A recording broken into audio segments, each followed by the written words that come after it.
오늘은 추수감사 주일입니다. 추수감사 주일은 북미 대륙을 개척한 청교도들의 감사에 있습니다. 이 청교도들이 영국에서 신앙의 자유를 찾아 북미 대륙으로 온 경건한 성도들이 바로 청교도들이었습니다. 이 영국에 있던 사람들이 이 미지의 신대륙으로 오게 된 이유는 영국의 왕이었던 헨리 8세, 제임스 1세, 찰스 1세 때 이렇게 이어진 종교 핍박 때문입니다. 이들은 1600년대 초기부터 신앙의 자유를 찾아 미 대륙으로 이주하기 시작했습니다. 그 중에 이제 1620년 102명의 청교도들이 메이플라워호를 타고 영국을 출발하여 미 동북부 매사추세츠 케이퍼 카드에 도착한 것이 이 추수감사절의 직접적 유래에 해당이 된다라고 이야기들 합니다. 그들은 11월 달에 도착해서 그해 겨울 혹독한 추위 속에서 절반 이상이 세상을 떠나게 됩니다. 그러나 그 다음에 가을에 기대 이상의 추수를 하게 되며 하나님께 눈물로 감사의 예배를 드립니다. 그리고 그때 원주민이었던 이 아메리카 인디언들이 칠면조 구운 요리와 호박 파이를 가져와 함께 친교하게 되어서 추수감사절에는 칠면조 고기와 호박 파이를 먹는 전통이 생기게 되었다라고 이야기합니다. 그리고 1789년 미국의 초대 대통령 조지 워싱턴이 이날을 국가의 기념일로 선포하였고, 그리고 1863년 16대 대통령인 아브라함 링컨이 그 당시에는 지역마다 이 추수감사절을 지키는 날짜가 좀 달랐었는데 이 링컨이 추수감사절을 11월 넷째 주 목요일로 통일시켜 지금은 12월 넷째 주 목요일을 추수감사절로 드리고 있습니다. 올 한 해 우리 성도님들은 하나님께 어떠한 일 때문에 감사를 드릴 수 있습니까? 올 한 해 건강 지켜주신 것 때문에 우리가 감사할 수도 있고, 또 특별한 일이 생기지 않고 평탄한 한 해를 보내게 하여 주신 것에 감사할 수도 있습니다. 또는 비즈니스가 잘 돼서 감사드릴 수도 있고, 또 자녀들이 생각보다 공부를 잘해서 감사할 수도 있습니다. 우리는 여러 가지 이유로 하나님께 감사할 수 있습니다. 그리고 우리가 지금 이 순간 살아서 하나님께 예배 드리는 것 그 하나만으로도 우리는 감사할 수 있습니다. 그런데 보통은 우리가 하나님께 감사할 때는 무엇인가 나에게 좋은 일이 일어날 때 감사하게 됩니다. 내가 힘들고 어려운 일이 나에게 생김에도 불구하고 감사하는 것은 참 어렵습니다. 그러나 우리가 기도한 대로 그 기도 제목이 이루어지고, 우리가 우리의 육체가 병이 걸렸는데 병이 낫는 일을 경험하거나, 아니면 새로운 비즈니스를 시작했는데 비즈니스가 너무 잘 될 때나, 아니면 자녀가 공부해라 잔소리하지 않아도 스스로 잘해서 좋은 대학에 들어갔었을 때와 같이 모든 사람들이 다 정말로 축하합니다, 좋은 일 있네요 라는 그러한 일들을 경험할 때 우리는 감사합니다. 가끔 이런 분들도 계시잖아요. 전 감사할 일이 없어요. 그렇게 이야기하는 것은 자신이 특별히 남들에게 자랑할 만한 일이 일어나지 않았기 때문입니다. 그냥 하루하루가 똑같고, 특별히 비즈니스가 잘 되는 것도 아니고, 자녀들이 그냥 특별히 뛰어나게 공부를 잘하는 것도 아니고, 평범한 일상을 살기 때문에 감사할 일이 없다라고 생각하기도 합니다. 그러나 감사는 어떤 특별한 일이 있어야지만 하는 것은 아닙니다. 오히려 인생이 내가 꿈꾸는 대로 잘 풀린다고 생각하는 그때가 오히려 더 감사를 잃어버리는 때가 될 수 있습니다. 우리가 번영할 때 오히려 우리는 감사를 하지 않고 교만해지고 하나님을 멀리하게 되는 경우가 참 많습니다. 그래서 모세는 이스라엘 민족이 40년 동안의 광야 생활을 마치고 이제 요단강 앞에 서서 이 요단강만 건너면 하나님께서 약속하신 젖과 꿀이 흐르는 그 약속의 땅을 정복하러 가기 바로 전에 이렇게 말씀하여 주십니다. 신명기에 보면 이런 말씀이 있어요. 내가 오늘날 내게 명하는 여호와의 명령과 법도와 규례를 지키지 아니하고 내 하나님 여호와를 잊어버리게 되지 않도록 삼갈지어다. 내가 먹어서 배불리고 아름다운 집을 짓고 거하게 되며 또 내 소와 양이 번성하며 내 은과 금이 증식되며 내 소유가 다 풍부하게 될 때에 두렵건대 내 마음이 교만하여 내 하나님 여호와를 잊어버릴까 하노라.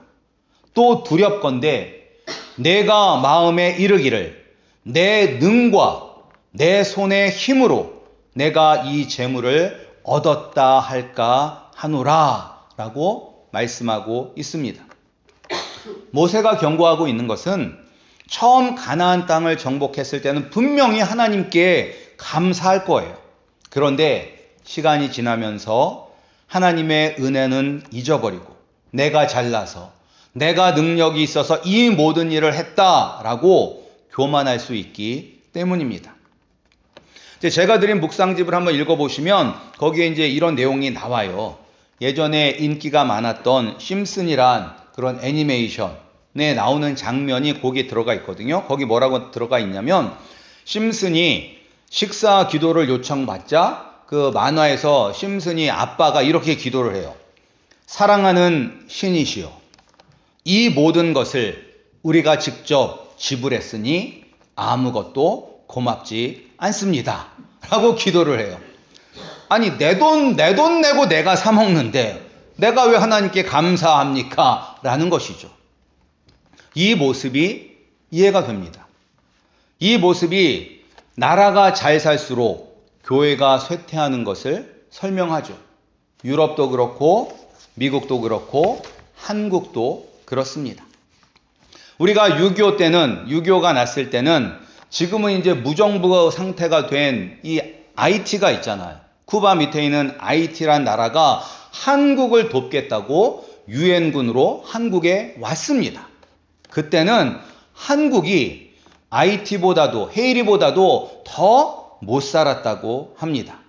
그래서 그때 우리 부모님들은 그 가난에서 벗어나기 위해서 자녀들이 더 좋은 세상에서 살기를 바라며 하나님을 간절히 찾고 하나님의 은혜를 구하였습니다.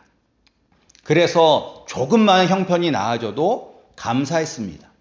그런데 이제 등 따숩고 배부르면서 모든 것이 자기가 잘나서 이루었다라고 생각을 하고 하나님을 찾지 않습니다. 이처럼 인생이 잘 풀릴 때 감사하는 것이 쉬울 것처럼 보이지만 오히려 인생이 잘 풀릴 때 교만으로 변질될 수 있습니다. 근데 우리가 인생이 잘 풀릴 때도 물론 감사해야 되지만 진정으로 우리가 하나님을 의지하고 하나님을 신뢰하며 하나님께 모든 것을 감사하고 있음을 언제 알 수 있냐면 우리가 어려움을 당할 때 알 수 있습니다. 제가 아는 어떤 목사님이 자기가 가장 기억에 남는 예배가 있었다라고 말씀을 해 주셨어요. 근데 그 기억에 남는 예배가 어떤 예배냐면 바로 폐업 예배입니다. 폐업 예배. 망해서 드리는 폐업 예배. 보통 많은 사람들은 새로운 비즈니스를 개업할 때 개업 예배를 드리기를 원합니다. 하나님께서 새로운 비즈니스에 은혜를 베풀어 주셔서 잘 되기를 바라는 마음으로 예배를 드립니다. 그러나 하던 비즈니스가 망해서 폐업을 할 때는 예배를 드려달라고 거의 부탁하지 않습니다. 왜 부탁하지 않아요? 감사할 일이 아니라고 생각하기 때문입니다. 감사할 일이 아니라 창피한 일이라고 생각하기 때문입니다. 아니, 망했는데, 망해서 나가는데 무슨 좋은 일이라고 동네방네 알리며 예배를 드릴 필요가 있냐라고 생각합니다. 다른 사람들이 내가 망했다는 것을 알면 아이고 저 사람 실패했네 라고 하면서 뒤에서 수근수근 거리는 것이 너무나 자존심이 상해서 아무도 모르게 그 지역을 떠나지 폐업 예배를 드려달라고 하지는 않습니다. 그런데 폐업 예배를 드려달라고 부탁하는 것은 내가 이렇게 망한 것에도 하나님의 선하신 뜻이 있다고 믿기 때문입니다. 그리고 이런 시련을 통해서 하나님께서 나를 연단시키시고 또한 선한 것으로 갚아주신다는 믿음이 있기 때문입니다. 그 목사님이 말씀하시기를 폐업 예배를 드려달라고 하셨던 분이 이렇게 된 것도 감사하다라고 하셨다고 합니다. 이처럼 힘들고 어려울 때 하는 감사가 진정한 감사입니다. 이때 하는 감사는 억지로 누가 시켜서 하는 감사가 아닙니다. 마음에서 우러나오지 않으면 할 수 없는 감사입니다. 오늘 본문의 사도 바울은 어떻습니까? 우리가 겉으로 볼 때 사도 바울은 가는 곳곳마다 교회를 세우고 하나님의 능력이 나타나는 그런 위대한 일을 하는 사도였습니다. 신약 성경이 27권으로 이루어져 있는데 그 중에서 13권이 바울이 쓴 편지입니다. 그러니까 거의 신약 성경의 절반을 쓴 사도 바울이 이 신약 성경의 절반을 썼으니까 얼마나 위대한 사람입니까? 그러나 그의 인생을 보면 우리가 나도 바울처럼 되고 싶다. 나도 바울처럼 살고 싶다라는 생각은 들지 않을 수 있습니다. 그러니까 우리가 읽은 본문 이 12장이었는데 그 11장을 보면 바울이 복음을 전하기 위해 전도 여행을 다니면서 겪은 여러 가지 어려움들이 나와 있습니다. 옥에 갇히기도 많이 했고요. 매도 수없이 맞았고 죽을 고비도 여러 번 넘겼습니다. 그러니까 유대인들에게 붙잡혀서 40에 하나 감한 배, 그러니까 39대를 5번이나 맞았어요. 근데 왜 40에 하나 감한 39대만 때리냐면 40대를 때리면 사람이 죽을 수 있다라고 생각했기 때문에 거의 죽을 정도로 때리는 거예요. 그 정도로 5번을 맞았고 돌에 맞아 죽을 뻔했고 또 3번은 배가 파선해서 일주일 동안 물속에 있었다고 합니다. 그리고 전도하는 여행을 다니는 동안에 강도를 만나고 거짓 형제를 만나 위험을 당하고 이방인들에게 죽을 뻔했습니다. 여러 번 잠을 자지 못하고 먹을 것이 없어서 굶고 마실 물이 없어 목이 마르고 헐벗어 추워 죽을 뻔한 경우도 많이 있습니다. 잠 못 자죠. 먹지 못하죠. 헐벗었죠. 잘 곳이 없어 밖에서 추워 죽을 뻔하죠. 어떤 사람의 인생입니까? 거지의 인생이잖아요. 거지가 뭐예요? 배고프고 춥고 배고프고 잠잘 데 없는 게 거지잖아요. 거지처럼 다녔던 적도 많다는 거예요. 근데 만약에 여러분들이 이런 상황을 마주한다면 감사가 나올 수 있겠습니까? 그럼에도 바울은 이렇게 이야기합니다. 내가 꼭 자랑을 해야 한다면 나는 나의 이런 연약한 점을 자랑하겠습니다. 라고 고백하고 있습니다. 근데 세상적으로는 이런 거를 자랑하시겠어요? 내가 못 먹고 매 맞고 굶주리고 추워서 헐벗고 다니고 이런 거를 자랑하시겠어요? 아니면 내가 가서 말씀을 선포했더니 3,000명이 회개하고 돌아오고 내가 가지고 있던 손수건만 닿아도 귀신이 나가고 병이 낫는다. 이거를 자랑하시겠어요? 뭘 자랑하시겠어요? 능력을 자랑하시길, 내가 이렇게 했더니 이렇게 됐다. 예. 그런데 사도 바울은 그것을 자랑한 것이 아니라 오히려 자신의 연약한 점을 자랑하였습니다. 오늘 본문도 보세요. 오늘 본문도. 이렇게 주를 위해서 수고하고 자기 자신을 돌보지 않고 전도를 하기 위하여 이곳저곳을 돌아다니면 최소 튼튼한 몸뚱아리, 예, 건강이라도 하나님께서 주셔야 하지 않겠습니까? 예.